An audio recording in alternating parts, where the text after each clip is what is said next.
Congress party ने वापसी दिल्ली के अंदर 9% वोट से हम लोगों का ट्रेडिशनल वोट बैंक अब कांग्रेस का वापस आना शुरू हुआ है। कांग्रेस पार्टी की तरफ से हमारी लीडरशिप ने पिछले 2 वर्ष में मुझे पूर्णतः स्वतंत्रता दी। संगठन बनाने में डिस्ट्रिक्ट प्रेसिडेंट्स, ब्लॉक प्रेसिडेंट्स हमने बनाए और पूरी तरीके से स्वतंत्रता मुझे मिली टिकट डिस्ट्रीब्यूशन में भी। जैसे मैंने कहा कि रीजनेबल वापसी है, हमारी रीजनेबल कांग्रेस के वोट्स वापस आ रहे हैं, लेकिन मेरी आशा इससे थोड़ी और ज्यादा थी। मेरी आशा थी कि हम लोग थोड़ा सा और इससे अच्छा हम प्रदर्शन करेंगे। लिहाजा दिल्ली कांग्रेस अध्यक्ष होने के नाते मेरी नैतिक जिम्मेवारी बनती है कि अगर जो मेरी उम्मीद थी वो पूरी नहीं हो पाई, लिहाजा मैंने तय किया है कि मैं अपने पद से इस्तीफा दूंगा और मैं दिल्ली प्रदेश कांग्रेस कमेटी के अध्यक्ष से मैं इस्तीफा दे रहा हूं। वहीं दिल्ली एमसीडी चुनाव में जीत को बीजेपी अध्यक्ष अमित शाह ने पीएम मोदी के विकास की राजनीति की जीत बताया। अमित शाह ने कहा है कि अब नकारात्मक और बहानों की राजनीति नहीं चलेगी। उत्तर प्रदेश, गोवा, मणिपुर के बाद दिल्ली नगर निगम के परिणामों ने भारतीय जनता पार्टी के विजय रथ को, श्री मोदी के विजय रथ को और आगे बढ़ाया है। मित्रों, दिल्ली की जनता ने स्पष्ट संदेश दिया है कि नकारात्मक राजनीति नहीं चलेगी, बहानेबाजी की राजनीति नहीं चलेगी, सकारात्मक तरीके से विकास के रास्ते पर सबको साथ लेके चलने वाली राजनीति चलेगी। और दिल्ली की जनता ने मोदी जी की 3 साल की जो कामकाज है सरकार का, उस पर एक प्रकार से मोहर लगाया है। इसलिए मैं दिल्ली प्रदेश भारतीय जनता पार्टी के अध्यक्ष श्री मनोज तिवारी के नेतृत्व में दिल्ली के सभी कार्यकर्ताओं को हृदय से बधाई देता हूं और दिल्ली की जनता का बहुत बहुत मन से धन्यवाद करता हूं। जिस वक्त उत्तर प्रदेश की जीत हुई थी उसी वक्त ही जब दिल्ली पहुंचे थे पीएम मोदी, एक रोड शो करवाया गया था। यानी कि यूं कहा गया था कि 7 RCR अपने जो पीएम आवास वो जाएंगे तो वो एक रोड शो के माध्यम से गए थे। उसी वक्त मान लिया गया था कि बीजेपी इलेक्शन मोड में है, तब से एमसीडी की तैयारी चल रही थी। हम आपको इस वक्त एक मैप दिखाते हैं, यानी कि जो इस वक्त सीटों की स्थिति है, रुझान है, नतीजे हैं, उसके हिसाब से एमसीडी दिखने कैसी वाली है, वो हॉल कैसा दिखने वाला है। तो ये भगवा कलर बीजेपी 67 ऑरेंज, कांग्रेस 14 सीटें पर सिमटती हुई तीसरे नंबर की पार्टी बन गई। कुछ कह रहे थे कि दूसरे नंबर की लड़ाई लड़ेगी, लेकिन तीसरे नंबर पर कांग्रेस खिसकती हुई। आम आदमी पार्टी 17 सीटों के साथ तीसरे नंबर पर आ गई है और 5 अन्य को सीटें मिली हैं। तो ये है उस एमसीडी की स्थिति जो कि अब 2017 में दिखने वाली है। साउथ एमसीडी, जिसमें से देखिए 70 बीजेपी, 13 कांग्रेस, आप 16 और 5 अदर्स। साउथ एमसीडी इस तरीके से दिखने वाली है। वहां नॉर्थ ईस्ट एमसीडी, हालांकि बजट कम है लेकिन एरिया ज्यादा है, काम भी ज्यादा है ईस्ट एमसीडी का। 42 यहां पर भी बीजेपी बहुमत में, 7 कांग्रेस, 11 आप। कांग्रेस तीसरे नंबर पर, आप दूसरे नंबर पर और तीसरे नंबर पर और 3 अन्य। तो ये इस वक्त स्थिति एमसीडी की, ईस्ट एमसीडी की दिखने वाली है।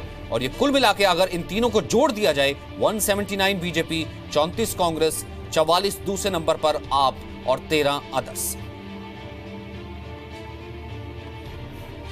तो दिल्ली एमसीडी चुनाव में बीजेपी की जीत आम आदमी पार्टी को नहीं पच रही। डिप्टी सीएम मनीष सिसोदिया ने ईवीएम राग छेड़ते हुए कहा कि जिस बीजेपी ने 10 साल में दिल्ली में भ्रष्टाचार के अलावा कुछ नहीं किया, उसकी जीत को लेकर यह यकीन नहीं होता है कि बिना ईवीएम लहर के वो पार्टी जीत भी सकती है। वहीं बीजेपी ने कहा है कि अरविंद केजरीवाल में अहंकार आ गया, जिसका जनता ने जवाब दिया।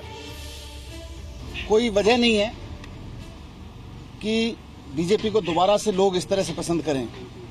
दिल्ली में चिकनगुनिया फैलाने वाली पार्टी, कूड़ा फैलाने वाली पार्टी को आम आदमी पार्टी पिछले 2 साल से काम कर रही है यहाँ पे दिल्ली में। हमें लाख कमी हो सकती हैं, हमें उसको मंथन भी करेंगे, हमने हमेशा किया है मंथन। लेकिन ये अगर डिफरेंस 2-4 सीट का होता तो मान लेते कि हाँ ठीक है, पर जिस तरह का डिफरेंस सामने आया है वो बिल्कुल भी यकीन नहीं करने लायक है। उस पर यकीन नहीं हो सकता कि ये बिना ईवीएम के रिगिंग के ये इतना बड़ा डिफरेंस हो सकता है। और लोकतंत्र को बचाने के लिए अब ईवीएम की लड़ाई लड़नी है। इतने बड़े हार के पश्चात भी अरविंद केजरीवाल जी हार से कोई सबक लेना नहीं चाहते और कहीं न कहीं हार में भी अहंकार दिख रहा है। उन्होंने किसी को नहीं छोड़ा, सबके लिए गाली निकाली। आज उसका नतीजा है कि जो नतीजे आए हैं वो हम सबके सामने हैं।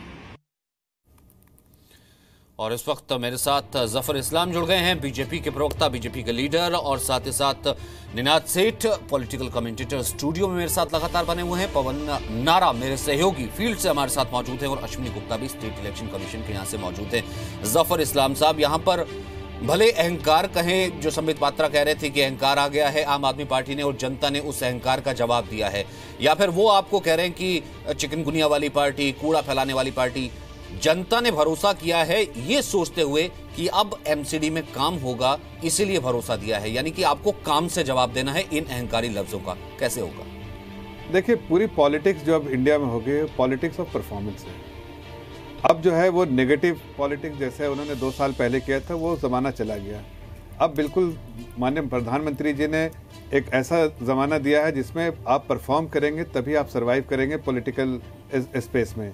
और इसका नतीजा आज जो दिख रहा है, 2 सालों में जब से वो मुख्यमंत्री बने हैं, उन्होंने सिर्फ बयानबाजी की है, काम नहीं किया है, और इसलिए उन्हें इस हार का मुंह देखना पड़ा है।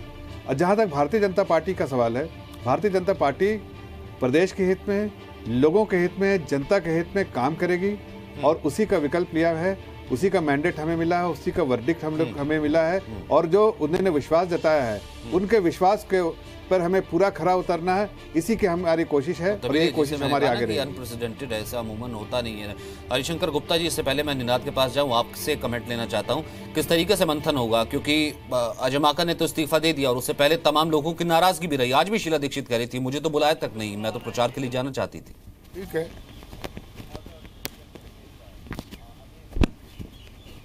हेलो हेलो जी हरिशंकर जी, मेरा आपसे सवाल था, कैसे मंथन करेंगे? आज अजय माकन ने इस्तीफा दे दिया। देखिए, ये पार्टी के लिए बड़ा सीरियस मैटर है। मंथन तो इस पे होगा ही, जो भी कुछ हुआ है उस पर विचार विमर्श होगा, कहाँ हमारी कमी रह गई, क्या सुधार करना चाहिए, ये तमाम बातों पर विचार होगा, इस पर विमर्श होगा, इसमें मंथन तो होगा ही होगा। इसके ऊपर अश्विनी स्टेट इलेक्शन कमीशन पर मौजूद हैं। अश्विनी, संक्षिप्त में आप जरा इस वक्त का लेटेस्ट अपडेट दे दीजिए, क्या कितने आंकड़ों में नतीजे हैं, कितने रुझान हैं? बिल्कुल, देखिए नतीजे जो हैं अब बहुत तेज़ी से आ रहे हैं। मैं आपको इस वक्त का जो लेटेस्ट डेटा है वो मैं आपको बताता हूँ। इस वक्त काफ़ी नतीजे जो हैं वो आ चुके हैं। जो लेटेस्ट डेटा है उसके मुताबिक करीब इस समय 66 नतीजे जो हैं वो आ चुके हैं। बीजेपी जिसमें 50 पे जीत रही है, आम आदमी पार्टी 8 पे जीत रही है, कांग्रेस 6 पे, 1 पे इंडिपेंडेंट है और 1 पे समाजवादी पार्टी है। तो जो आम आदमी पार्टी दूसरे नंबर पे आती दिखाई पड़ रही है, कांग्रेस जो पहले दूसरे नंबर पे दिखाई पड़ रही थी अब वो तीसरे नंबर पे खिसक गई है। एक बड़ा झटका जरूर इसको कहेंगे कांग्रेस के लिए। हालांकि अभी काफी नतीजे जो हैं वो आने बाकी हैं, लेकिन जिस तरह से अजय माकन ने भी इस्तीफा दे दिया है और लगातार उन पर ये आरोप लग रहे थे, तो कांग्रेस के लिए अब आने वाली जो वक्त है वो थोड़ा मुश्किल जरूर हो सकता है, क्योंकि तमाम बड़े लीडर एक के बाद एक थोड़ी सी लहर जरूर देख रही है कि वोट शेयर बड़ा है। अब देखना है उसे कितना बड़ा ये वोट शेयर अगले 2 सालों तक और लेकर जाती है। लेकिन निनाद, यहाँ पर ये देखना जरूरी है, बीजेपी की तरफ से भले ही ये बीजेपी की लहर है, मोदी की लहर है, लेकिन at the end of the day ये एक एमसीडी इलेक्शन था, ये आपको जानना जरूरी है। और ये अनप्रेसिडेंटेड है कि पिछली बार एमसीडी में जो काम हुआ है वो दिल्ली की सड़कों पर दिखता नहीं हुआ है, फिर भी बीजेपी पर विश्वास जताना। जनता जानती है, मानती है कि उसे साफ सड़कें चाहिए, पार्क चाहिए, और एमसीडी का मतलब यही है। देखिए, ज़मीनी दृष्टिकोण जैसे आपने बोला, ज़रूरी है कि ये दिल्ली का लोकल इलेक्शन है। मैं आपको एक एग्जांपल दूंगा। मेरा इलाका दिल्ली ईस्ट में आता है। मैं गेटेड कम्युनिटी में रहता हूँ। वहाँ बच्चों के लिए बहुत बढ़िया झूले हैं हमारी कम्युनिटी में। हमारे कम्युनिटी के पीछे एक एमसीडी का पार्क है। शीला दीक्षित जी आई और चली गई। भाजपा ने जनरल इलेक्शन जीता था, वो भी हो गया। उसके बाद आम आदमी पार्टी आई। मैं हर रोज़ वहाँ घूमने जाता हूँ। छोटे बच्चे, गरीब बच्चे, जो सीसॉ होता है, वो जो झूला होता है, पहले कुछ 1-2 थे, फिर एक टूटा, फिर दूसरा टूटा, अब एक भी नहीं है। तो वो आते हैं झुंझला के, बेचारे घर चले जाते हैं। ये जब तक चेंज नहीं आएगा तब तक ये खोखली चीजें लगेंगी। तो ये ही सबसे बड़ा उम्मीदों का जो भार है बीजेपी पे, उस पर खरा उतरना बहुत ज्यादा जरूरी होगा अब। और इसमें यह भी देखना बहुत जरूरी है, भले वो आम आदमी पार्टी ना समझ पा रही हो, ये आम आदमी पार्टी का गुस्सा ही था या गुस्सा ही है जो कि बीजेपी के प्लस में या वोट शेयर में तब्दील हुआ है। अनप्रेसिडेंटेड इस बात को मद्देनजर रखते हुए भी कि सड़कें गंदी थी, हाँ नाली साफ नहीं हुई थी, फिर भी वोट दिया गया है, ये जानते हुए कि हाँ अब शायद उनके भरोसे पर जो एमसीडी में बीजेपी आ रही है वो कायम उतरेगी। एमसीडी के चुनाव, एमसीडी नतीजे और तीनों एमसीडी में नॉर्थ साउथ ईस्ट में बीजेपी का परचम लहराता हुआ कांग्रेस तीसरे नंबर की पार्टी बनती हुई और आम आदमी पार्टी दूसरे नंबर की पार्टी बनती हुई, ईवीएम पर ठीकरा फोड़ती हुई। पवन नारा बीजेपी ऑफिस के बाहर से हमारे साथ मौजूद हैं। पवन नारा, अब तो लगातार प्रेस कॉन्फ्रेंसेस हुई हैं, बीजेपी अध्यक्ष भी पहुंचे, उन्होंने भी प्रेस कॉन्फ्रेंस की, थोड़ी सी हलचल बढ़ी है, थोड़ी सी सेलिब्रेशन बढ़ी है, जिसका एज ए रिपोर्टर होने के नाते आप बस सुबह से थोड़ा रंज कर रहे थे। जी बिल्कुल, तस्वीर कुछ कमोबेश वैसी ही है। पोस्टर जरूर लगे हैं। पहले एक पोस्टर लगा था कि सुकमा के शहीदों को ये जीत समर्पित है, और अब अगला पोस्टर राजनीतिक है। आपने एमसीडी के चुनाव में एक पोस्टर देखा होगा, केजरीवाल या फिर विजेंद्र गुप्ता। उसमें विजेंद्र गुप्ता का चेहरा जरा बिगाड़ा गया था आम आदमी पार्टी की ओर से। अब आम आदमी पार्टी की ओर से पोस्टर लगवाया गया है, बीजेपी की ओर से पोस्टर लगवाया गया, जिसमें कहा गया है तो केजरीवाल जी एमसीडी की बागडोर किसको मिली? भाजपा को। यानी उस पोस्टर का जवाब दिया गया है। मुस्कुराते हुए विजेंद्र गुप्ता का चेहरा है और तनाव में आए केजरीवाल का चेहरा है। नीचे लिखा गया है दिल्ली वासियों को बधाई, केजरीवाल की हैसियत बताई। तो इस तरह से अब पोस्टर का जवाब पोस्टर से दिया गया है, क्योंकि अब नतीजे बीजेपी के फेवर में है। हाँ, हालांकि वो जो जश्न, कार्यकर्ताओं का जोश दिखाई देता वो नहीं है। कुछ ढोल वाले जरूर आए थे जिनको हाथ जोड़कर वापस कर दिया गया। कहा भाई हम ढोल के साथ इस जीत को सेलिब्रेट नहीं करना चाहते, आप वापस चले जाएं। वो चले गए और यहाँ फिलहाल नेता आ रहे हैं, कुछ लोगों से मिल रहे हैं और चले जा रहे हैं।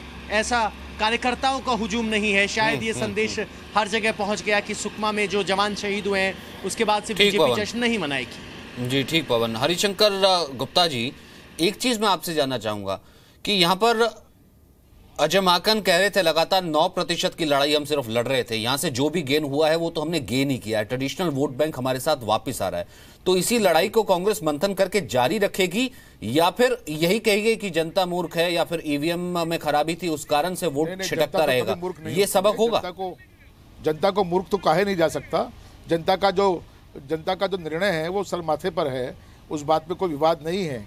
और ये भी निश्चित है कि हम लोगों का 9% का जो वोट बैंक था, वोट पड़ा था 2015 के अंदर, उसमें काफ़ी बढ़ोतरी हुई है और अब इस समय हम लोग जो है 23-24% के ऊपर हैं। तो ये तो बात दोनों बात सही है। जो भी फैसला जनता का हुआ है उसमें वो सम्माननीय है, हम उसका सम्मान करते हैं और कोशिश की जाएगी कि मंथन करके आगे जो भी कमियां रहेंगी उसको दूर किया जाए। जी, ये बिल्कुल आपने फिर एक कहीं ना कहीं स्टेटमेंट दी। एक छोटे से ब्रेक के लिए मुझे यहाँ पर रुकना है, मेरे मेहमान साथ बने रहेंगे। एक छोटा सा ब्रेक, तुरंत वापस आ रहा हूँ।